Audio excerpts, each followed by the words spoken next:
What's up tayo sa history? How many islands are there in the Philippines? 7,101. 7,107. Mali. Kuya. Ano, yung high tide, low tide? 7,736. Mali. Itong po.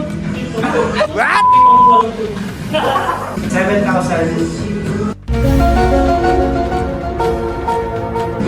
11. Mali. Okay, siren na siren. So, meron daw tayong 7,641 na islands sa Philippines. 7,000. Okay, next question. Anong sa English na lupang hinirang?